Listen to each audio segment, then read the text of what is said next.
Hello friends, welcome to Learning Square, the channel where you get all the updates regarding the Banknote Press Devas' upcoming notification and the preparation tips. Friends, today we will decipher the type of questions that will be asked in a junior office assistant paper that will held in the future. Friends, आज मैं ये जो video बना रहा हूँ ये सिर्फ इसलिए बना रहा हूँ ताकि आपकी हेल्प कर सकूँ कि पेपर किस तरीके का आएगा आएगा। ओके फ्रेंड्स, कुछ बच्चों ने मुझे मैसेज किए थे कि नंबर चाहिए था, उनको एक्चुअली कमेंट किए थे वीडियो में कि हेल्प कर दूं मैं, तो मैं इसलिए ये वीडियो बना रहा हूँ ताकि सबकी हेल्प हो जाए ना, इंडिविजुअल मैं नंबर नहीं दे पाऊँगा। Okay friends, let's start the video. Friends, जो जूनियर ऑफ असिस्टेंट का जो पेपर है वो बेसिकली 160 मार्क्स का रहेगा, जिसमें 160 क्वेश्चंस रहेंगे और 60 मिनट्स रहेंगे। मींस आपको 2.5 क्वेश्चंस अप्रॉक्सीमेटली 1 मिनट में करना रहेंगे। So friends, you can't even blink your eyes, okay, so fast you should be. So reasoning 40 marks, quant 40 marks, general and banking awareness 40 marks, English 40 marks. Friends, I have divided my syllabus in a 3 portions: easy, moderate and difficult. Means easy topic you have to do first. Means सबसे पहले आप उसको ढूंढिए, जहाँ भी आपको ये topics मिलें आप जल्दी से ढूंढ के उनको सबसे पहले सिलेक्ट कीजिए और कंप्लीट कीजिए। फिर सेकंड मॉडरेट जो रहेगा, जब फर्स्ट टॉपिक कंप्लीट हो जाए जब उनको कीजिएगा, और डिफ़िकल्ट में आप सबसे लास्ट में कीजिएगा, क्योंकि जो टाइम रहेगा आपको बेसिकली 60 मिनट में से 20 मिनट्स आप रीजनिंग में लगा सकते हैं, और इसमें आपको एटलीस्ट 30 क्वेश्चंस अटैम्प्ट करने हैं। फ्रेंड्स, नेगेटिव मार्किंग नहीं है तो आप पूरे अटैम्प्ट कर सकते हैं, लेकिन आपको 30 क्वेश्चंस आप ढूंढ के करिए, कॉन्फिडेंटली करिए और 100% एक्यूरेसी के साथ कीजिए, क्योंकि रीजनिंग 100% एक्यूरेसी का खेल है। सो फ्रेंड्स, जो इजी टॉपिक है उसमें जो देखिए आप, जो स्लॉजिज्म है, मीन्स स्लॉजिज्म जो है 4 मार्क्स तो एटलीस्ट आएगा, वो सबसे ईजीएस्ट पोर्शन है जिसमें 100% एक्यूरेसी रहनी चाहिए आपकी। फिर जो कोडिंग डिकोडिंग है वो आपके 5 मार्क्स के रहेंगे। फिर कोडिंग डिकोडिंग मीन्स आपको जो नहीं रहते, सेंटेंस में 4-5 सेंटेंस बना देते हैं, फिर उसकी कोडिंग कर देते हैं, उस हिसाब से आपको बता दिया जाता है। जैसे एप्पल का कोड बताइए क्या होगा, वैसे ही क्वेश्चन रहेगा कोडिंग डिकोडिंग, तो 5 क्वेश्चन का एक सेट आएगा। फिर ब्लड रिलेशन, आपके पापा ये तो मम्मी ये तो उससे रिलेशन है ना, ब्लड रिलेशन। फिर डायरेक्शन साइंस नॉर्थ ईस्ट, तो ये SCCGL नहीं है, ये बैंक है। ओके, ये IBPS कंडक्ट करा रहा है, तो ये डायरेक्शन साइंस के एक बार में ही 3-4 क्वेश्चन आ जाएंगे।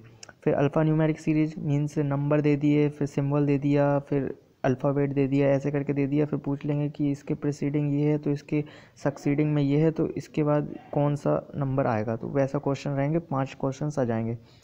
फिर इनइक्वलिटी बेसिकली वो रहता है जिसमें ग्रेटर देन, स्मॉलर देन, फिर ग्रेटर देन बता देंगे, तो फिर स्टेटमेंट के बाद पूछ लेंगे कि A से B का क्या रिलेशन होगा। तो वो क्वेश्चंस बहुत इजी रहते हैं, तो इनको आप सबसे पहले ढूंढ के करिए कि कहाँ है ये क्वेश्चन, क्योंकि आपको वहाँ दिया जाएगा बाजू में साइड में कि पूरे क्वेश्चन एक बार 2 मिनट में आप सबसे पहले देख लीजिए कहाँ कहाँ कौन कौन से क्वेश्चन हैं, तो सबसे पहले इनको कर लीजिए।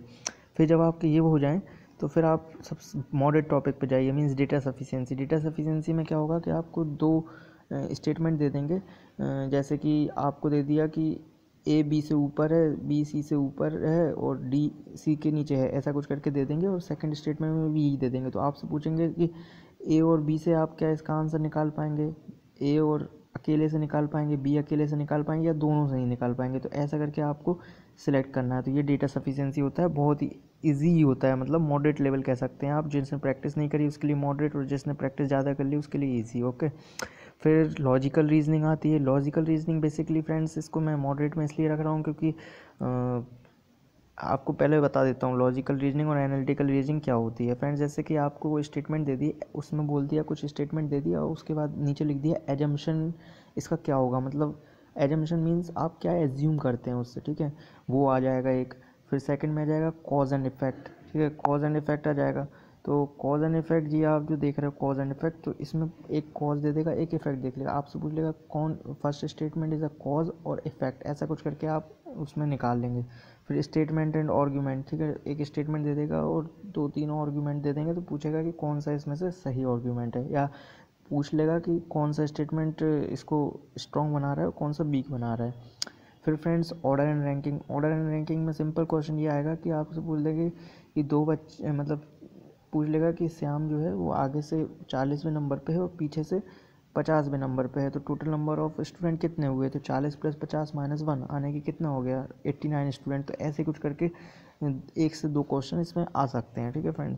फिर आप देखेंगे कि जो इनपुट आउटपुट है, इनपुट आउटपुट में इसका मैं कंफर्म नहीं कह सकता हूँ कि इनपुट आउटपुट आपको आएगा, मतलब है टॉपिक इंक्लूडेड है, अगर आपने पढ़ा है तो आप प्रैक्टिस कर सकते हैं। मशीन इनपुट आउटपुट होता है, कोडिंग में रहता है, फिर उसके सॉल्यूशन निकालने रहते हैं, थोड़ा टफ होता है ये, अगर आपकी किस्मत ख़राब रही तो आ जाएगा। फिर सिटिंग अरेंजमेंट और पजल, ये तो 100% आएंगे। और इसमें भी सिटिंग अरेंजमेंट में फ्रेंड्स जो सर्कल जो सिटिंग अरेंजमेंट होता है वो एक आ सकता है, और रोज वाले जो होते हैं जैसे सर्कल में क्या होगा, या तो ये होगा कि 8 के 8 अंदर देख रहे रहेंगे, या तो 4 अंदर रहेंगे 5 बाहर रहेंगे, 4 अंदर और 4 बाहर, ऐसा कुछ करके आ जाएगा, ठीक है। और रोज़ में या तो फिर आपको बोल देगा कि एक ही रोज़ है जिसमें नॉर्थ में देख रहे हैं पूरे बच्चे, या तो फिर ये बोल देगा कि कुछ लोग साउथ में देख रहे हैं, कुछ लोग नॉर्थ में देख रहे हैं, तो वैसे ही रोज़ बन के आ जाएगी 6-6 लोगों की, है ना। तो कुछ इजी रहेंगे, ज़्यादा मतलब टफ तो है लेकिन प्रैक्टिस है भाई, बैंक मतलब प्रैक्टिस, जितना आपको प्रैक्टिस रहेगी, अगर आपकी प्रैक्टिस नहीं है तो आप तो यहाँ तक पहुँच ही नहीं पाएंगे, मैं वादा कर सकता हूँ आपसे, ठीक है फ्रेंड्स। पेपर के बाद आप आएंगे इस चैनल पर, मतलब थैंक यू बोलने। तो फ्रेंड्स मैं बता रहा हूँ क्योंकि सिटिंग अरेंजमेंट में प्रैक्टिस चाहिए, आप प्लीज़ प्रैक्टिस कीजिए ना।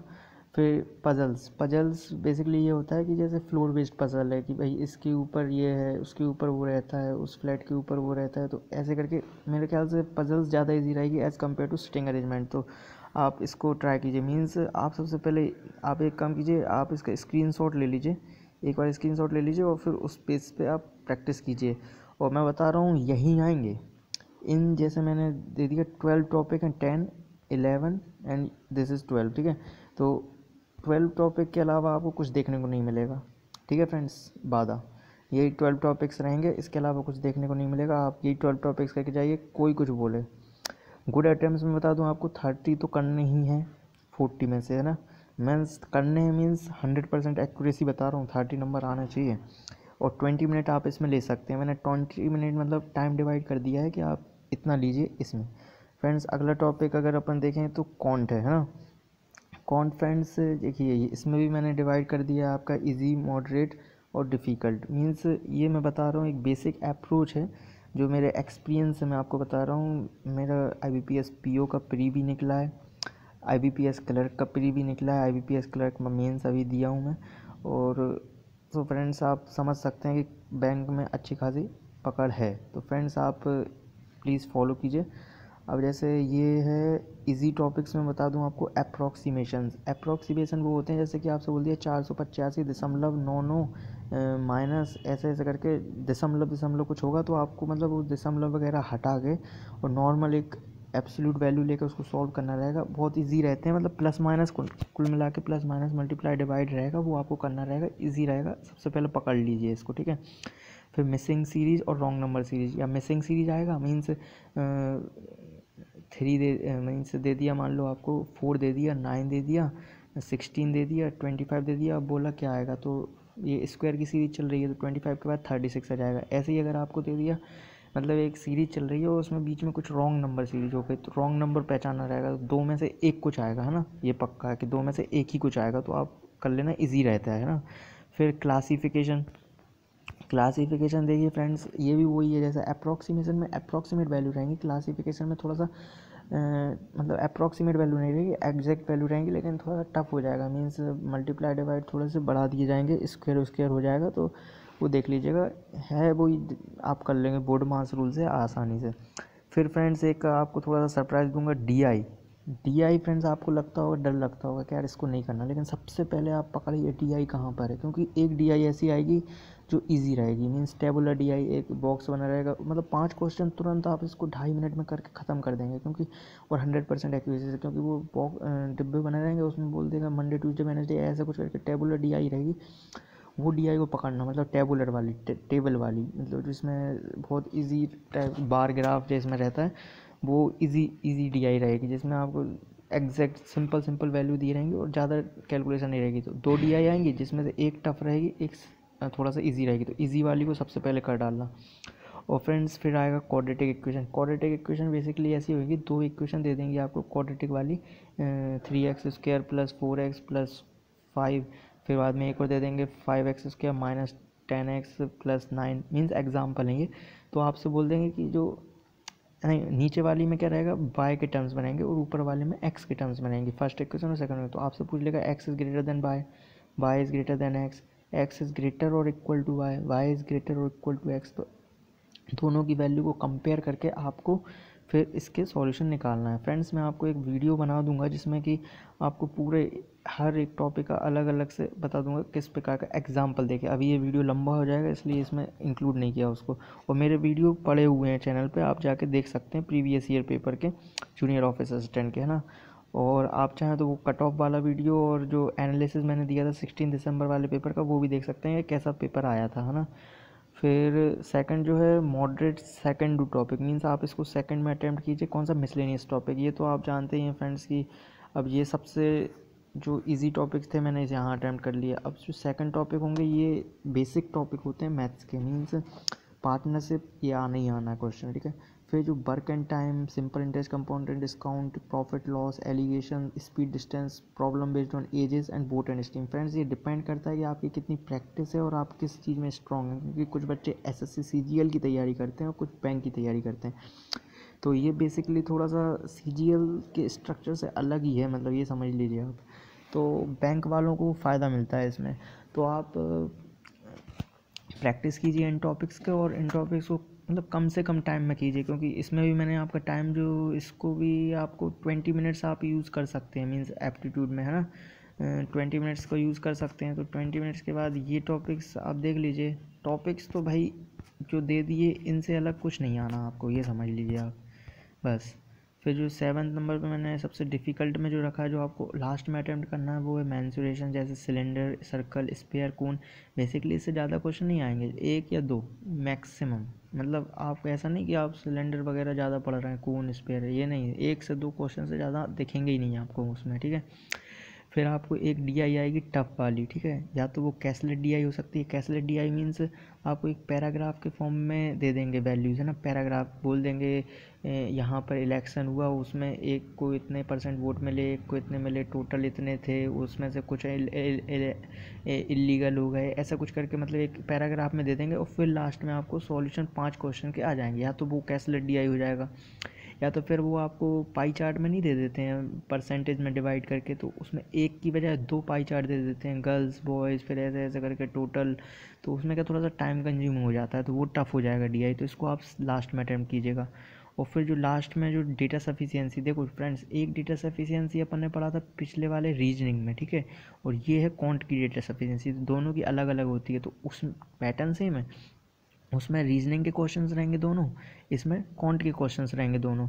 और वही आपको सिलेक्ट करना है कि 1 सफिशिएंट है, 2 ओनली सफिशिएंट है, या 1 एंड 2 सफिशिएंट है, या नॉट 1 एंड नॉट 2, दोनों सफिशिएंट नहीं है। तो वो डेटा सफिशिएंसी हो गया। तो ये थोड़ा सा टफ हो जाता है, क्योंकि आपको दोनों की वैल्यू को साथ में इंक्लूड करके फिर कैलकुलेट करना रहता है। फ्रेंड्स, तो आप चाहें तो, अगर चाहें तो, है ना, स्क्रीनशॉट ले सकते हैं और इसी के बेस पे आप प्रिपेयर कीजिए। कहीं से आपको कुछ पढ़ने की ज़रूरत नहीं है, ये टॉपिक्स कर लिए मतलब हो गया। ये जो मिसलेनियस है ना, ये बेसिकली सबसे ज़्यादा टॉपिक इसी में कवर होगा, ये जो मिसलेनियस है। और फ्रेंड्स, आप अगर फॉलो कर रहे हैं मेरे चैनल को पहले से भी तो भी बढ़िया है, और नहीं कर रहे तो अब करने लगेगी, क्योंकि मैं मतलब निकल जाएगा। अगर आपने अच्छे से तैयारी कर ली इस चैनल से, जूनियर ऑफिस असिस्टेंट निकल जाएगा। क्योंकि फ्रेंड्स, मेरी भी 2nd रैंक लगी है, और आपको पता है कि 1st रैंक जो लगी है वो अनरिजर्व एक्स सर्विसमैन कैटेगरी वाले की लगी है। मीन्स कंपटीशन से वो बाहर ही समझ लीजिए, वो एक रिटायर आदमी, अच्छी बात है वो एक्सपीरियंस वो भी। फिर अपन देखें अगर जनरल अवेयरनेस, बैंकिंग अवेयरनेस, जिससे सबसे ज़्यादा डर लगता है लोगों को, ठीक है ना। क्यों लगता है? क्योंकि इसमें नंबर कम ही आएंगे। क्योंकि फ्रेंड्स, बैंकिंग इंक्लूड हो जाती है, हर कोई बंदा बैंक की तैयारी नहीं कर रहा रहता है, तो बैंकिंग उसके लिए पढ़ना एकदम थोड़ा सा टफ हो जाता है। तो फ्रेंड्स, मैं आपको कुछ टॉपिक्स बताऊंगा जिसकी तैयारी करके आप बैंकिंग आराम से निकाल सकते हो। और मैं चैनल भी बताऊंगा, ऐसा नहीं कि आप मेरी चैनल से पढ़ें, मैं आपको एक जेन्युइन चैनल बनाऊंगा जिससे आप तैयारी कर सकते हैं बैंकिंग की। फ्रेंड्स, मतलब बता ही देता हूँ आपको, टेक्स्ट बुक जो चैनल है ना, अभिजीत सर बहुत अच्छा पढ़ाते हैं, मैंने उन्हीं से पढ़ा है। और आप भी चाहें तो बैंकिंग अवेयरनेस उन्हीं से पढ़ लीजिए। मतलब उनके जो चैनल पर जो वीडियो पढ़े हैं बैंकिंग अवेयरनेस के, अगर आपको अच्छा इससे पढ़ना है तो उनके जो 10 वीडियो पढ़े हैं पूरे टॉपिक कैपिटल मार्केट के, टाइम निकाल के पढ़ डालिए। मीन्स 2 दिन में पढ़ डालिए, कान में ईयरफोन लगाइए और पढ़ डालिए, उनके वीडियो बहुत अच्छे हैं ना। फिर बैंकिंग अवेयरनेस की जो आपको स्पेशल टॉपिक बताता हूँ, जैसे आरबीआई, उससे आरबीआई का जो एक्ट है 1934 उससे क्वेश्चंस बन जाते हैं। आरबीआई ने क्या पॉलिसी लाई, क्या है, सब आरबीआई तो बहुत इंपॉर्टेंट है। फिर जो बैंकिंग रेगुलेशन एक्ट 1949 का, उससे कुछ क्वेश्चन बन जाते हैं सेक्शंस वगैरह से, ठीक है, बैंकिंग ओम्बड्समैन वगैरह से ये क्वेश्चन बन जाते हैं। फिर आपके टाइप्स ऑफ अकाउंट चेक्स कितने प्रकार के होते हैं उससे बन जाते हैं। बैंक्स जो हैं आपके schedule banks, payment banks, small finance bank, उनके हेडक्वार्टर, उनकी टैगलाइन, एमडी, सीईओ और उनका जो फाउंडेशन ईयर है वो ये पूछ लेते हैं ना फ्रेंड्स। फिर जो मनी मार्केट इंस्ट्रूमेंट हैं, जैसे मनी मार्केट इंस्ट्रूमेंट जो ओपन मार्केट इंस्ट्रूमेंट होते हैं ना फ्रेंड्स, उनसे क्वेश्चन आ जाते हैं। कैपिटल मार्केट से क्वेश्चन आ जाते हैं बैंकिंग अवेयरनेस में फ्रेंड्स। तो सबसे इंपॉर्टेंट जो है बैंकिंग अवेयरनेस, मतलब बैंकिंग तो आनी चाहिए अगर आप ये पेपर देने जा रहे हैं, मतलब बैंकिंग बिना तो कुछ होगा ही नहीं, ठीक है फ्रेंड्स, क्योंकि जनरल बहुत ही कम आता है, ठीक है। बैंकिंग अवेयरनेस और करंट अफेयर्स आता है, करंट अफेयर्स में भी बैंकिंग इंक्लूडेड है, ये देखिए। मीन्स अगर आप ये देख रहे हैं करंट अफेयर्स, तो करंट अफेयर्स में भी अगर आप देखेंगे तो फ्रेंड्स बैंकिंग तो इंक्लूडेड है ही। ये देखिए, ये बैंकिंग इंक्लूडेड है। तो बैंकिंग के करंट अफेयर्स में क्या आ जाएगा, बैंकिंग के करंट अफेयर्स में जाएगा कि आपकी जो कमेटी फॉर्म्ड हुई है, अभी जो रिसेंटली कमेटी फॉर्म्ड हुई है कि भाई जो फाइनेंशियल इंक्लूजन होना है उसके लिए कौन सी कमेटी फॉर्म्ड हुई है, या आपसे कहें कि ये जो डिफरेंट जैसे कि मर्जर्स हो रहे हैं बैंक के, तो उसके लिए कौन सी कमेटी फॉर्म हुई है, ऐसी कमिटीज़ पूछ लेते हैं करंट अफेयर्स में जो रिसेंट में कमेटी फॉर्म हुई है, ठीक है। फिर सीईओ एमडी जो चेंज हो गए हैं वो पूछ लेते हैं, वो पढ़ के जाना आप। लिक्विडिटी रेट्स जो अभी जो CRR, repo rate, reverse repo rate, इनके क्या रेट चल रहे हैं वो पूछ लेते हैं फ्रेंड्स। फिर जो करंट जो स्मॉल सेविंग स्कीम्स हैं ना, जैसे कि आपके जो वृद्धों के लिए जो पेंशन स्कीम चलती है वो हो गई, जो आपके जो ईपीएफ जो होते हैं, एम्प्लॉयमेंट प्रोविडेंट फंड हो गए, या कहें कि कन्या श्री योजना हो गई, इनकी जो एक स्मॉल सेविंग स्कीम्स होती हैं, तो इनके जो इंटरेस्ट रेट हर साल मतलब चेंज होते रहते हैं पॉलिसी, तो वो आप इंटरेस्ट रेट देख लीजिएगा। फिर आप जैसे, फिर ये तो हो गई बैंकिंग करंट अफेयर्स में, ठीक है। फिर जनरल करंट अफेयर्स में जो इंपॉर्टेंट टॉपिक्स होते हैं वो होते हैं स्पोर्ट्स, जैसे आपका एशिया कप हो गया, कॉमनवेल्थ हो गया, या ओलंपिक्स हो गए, समर ओलंपिक्स हो गए, यूथ ओलंपिक्स हो गए, पैरालंपिक्स हो गए, इनसे रिलेटेड क्वेश्चंस बहुत पूछ लेते हैं। फिर नेशनल स्पोर्ट्स जो हो गए, जैसे कि आपका जो पुणे में अभी यूथ ओलंपिक्स, सॉरी, पुणे में अभी जो नेशनल गेम्स हुए हैं अपने इंडिया के, पुणे में हुए हैं, तो फ्रेंड्स उससे क्वेश्चन आने के चांसेस मेरे को लग रहा है, ठीक है। फिर जो गवर्नमेंट की जो पॉलिसीज़ आती हैं, डिफरेंट डिफरेंट गवर्नमेंट जो हमेशा, नीति आयोग वगैरह जो अपना नेशनल थिंक टैंक है, ये सब पॉलिसीज़ निकालते रहते हैं, ऐप्स वगैरह निकालते रहते हैं कि भाई इस चीज़ के लिए ये ऐप आ गई, उमंग ऐप आ गई, कुछ भी ऐप आ गई, तो वो ऐप्स बहुत इंपॉर्टेंट होते हैं, किसने लॉन्च करी, कब लॉन्च करी, कौन से मंत्रालय ने लॉन्च करी, ये क्वेश्चन आ जाते हैं। फिर एक आ जाता है कि जो लोन है, अपन जो डिफरेंट डिफरेंट स्टेट्स जो होते हैं, जो इंटरनेशनल ऑर्गेनाइजेशंस होती हैं, एशियन डेवलपमेंट बैंक हो गई, वर्ल्ड बैंक हो गया, आईएमएफ हो गया, या एशियन इंफ्रास्ट्रक्चर इन्वेस्टमेंट बैंक हो गया, या कहें कि new development bank, BRICS bank हो गया, इनसे लोन लेते हैं, तो कितना लोन किस स्टेट ने लिया, क्यों लिया, इससे भी क्वेश्चन आ जाता है ना फ्रेंड।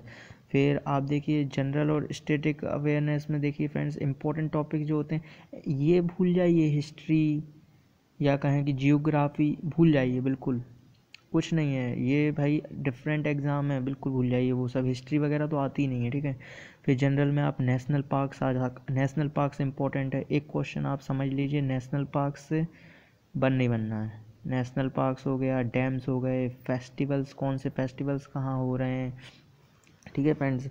फिर जैसे कि गवर्नर, कौन सा गवर्नर अभी किस स्टेट में चेंज हुए हैं, अभी 6 7 8 गवर्नर, तो उनके पढ़ लीजिएगा एक बार। फिर इंटरनेशनल एयरपोर्ट्स, इससे रिलेटेड क्वेश्चन आ जाते हैं। पावर प्लांट से रिलेटेड क्वेश्चन आ जाते हैं, न्यूक्लियर पावर प्लांट से क्वेश्चन आ जाते हैं। मीन्स थोड़ा सा इसके जो जनरल स्टैटिक अवेयरनेस होते हैं, जो करंट ही है, समझ लीजिए कि भाई कहाँ कौन सा पावर प्लांट मतलब चल रहा है, अच्छे इंटरनेशनल ऑर्गेनाइजेशन से हेडक्वार्टर कहाँ कहाँ है, जैसे आईएमएफ, वर्ल्ड बैंक वगैरह जो होते हैं, जैसे कि एमनेस्टी इंटरनेशनल हो गया, यूनेस्को हो गया, इनके हेडक्वार्टर्स कहाँ हैं, वो इंपॉर्टेंट हो जाते हैं फ्रेंड्स। तो आप करंट अफेयर्स अभिजीत सर का वीडियो देख लीजिए, मैं तो आपको सजेस्ट करूँगा, मेरे मत देखिए, आप उनके देख लीजिए, कोई परवाह नहीं है मुझे, ठीक है।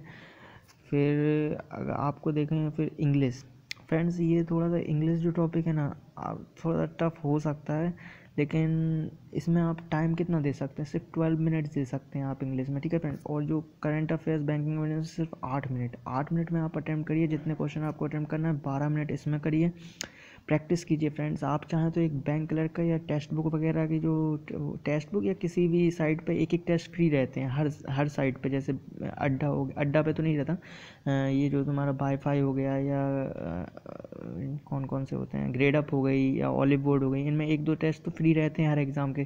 तो फ्रेंड्स आप उनके क्लर्क के जो पेपर होते हैं ना बैंक के, आप उनके मॉक टेस्ट लगाइए, आपको उससे पता चलेगा कि पेपर कैसा आता है। स्पीड वही उसमें भी चाहिए जिसमें इतनी इसमें चाहिए, तो आप वो लगा लीजिए, आप लगाते जाइए। उसमें आपको 5-6 मॉक टेस्ट तो मिल ही जाएंगे, क्योंकि आरआरबी का लगा लीजिए, फिर आईबीपीएस का लगा लीजिए, फिर एसबीआई का लगा लीजिए, सबका एक एक फ्री होगा, तो 3 तो यही टेस्ट मिल गए। तो आप ऐसे करके प्रैक्टिस कर सकते हैं। फिर जो इजी टॉपिक जो होंगे, जैसे कि इंग्लिश में क्लोज टेस्ट होता है। क्लोज टेस्ट मतलब फ्रेंड्स देखिए 10 फिल इन द ब्लैंक्स नहीं आते, जैसे पैराग्राफ में दे दिया आपको एक पूरा टॉपिक, पैराग्राफ जैसे पूछ लिया, जैसे मान लो ब्राज़ील में जो बोल्सोनारो मीन्स प्रेसिडेंट बने हैं अभी, वो थोड़े से क्या राइटिस्ट हैं, मतलब राइटिस्ट हैं, मतलब वो थोड़े से नेशनलिस्ट और कंजर्वेटिव टाइप के हैं। तो उनके ऊपर मान लो पैराग्राफ दिया हुआ है, तो बीच में कुछ ब्लैंक दे दिए, तो ऐसे 10 ब्लैंक रहेंगे, तो उनको फिल करना रहेगा। तो मतलब एक पैराग्राफ में 10 ब्लैंक रहेंगे, उनको फिल करना रहेगा। तो वो बहुत ईजी रहता है, उसको फिल कर दीजिए। अगर आपकी इंग्लिश अच्छी है और नहीं भी है तो ईजी रहेगा कर देने। फिर सेंटेंस एरर मीन्स आपको सेंटेंस में पूछ लेगा कि किस पार्ट में एरर है, वो भी इजी रहता है। फिर फिलर्स मीन्स आप फिलर्स कैसे रहेंगे, जैसे ये दे दिया एक सेंटेंस, उसके बीच में एक ब्लैंक दिया है और फिर 4 ऑप्शन दे दिए, और 4 ऑप्शन में से आपको आंसर बताना है कि इसमें से कौन सा फिल होगा। मीन्स क्लोज टेस्ट और फिलर्स में अंतर होता है। क्लोज टेस्ट पूरे एक पैराग्राफ पे बेस्ड 10 क्वेश्चन रहते हैं और फिलर्स एक क्वेश्चन ही रहता है, ठीक है। फिर मॉडरेट लेवल जो होता है वो रीडिंग कॉम्प्रहेंसन का पैसेज 1 मीन्स 2 पैसेज आएंगे, 2 पैसेज में से एक पैसेज इजी रहेगा, एक पैसेज टफ रहेगा। टफ मतलब लेंदी रहेगा, तो आप जो इजी पैसेज जो रहेगा आप उसको अटेंड करिए सबसे पहले रीडिंग कॉम्प्रहेंसन का, ठीक है फ्रेंड्स। फिर होगा मल्टीपल मीनिंग्स वाला, राइटिंग के लिए थोड़ा सा क्षमा चाहूँगा आपसे, है ना, थोड़ा सा एडजस्ट कर लीजिए आप।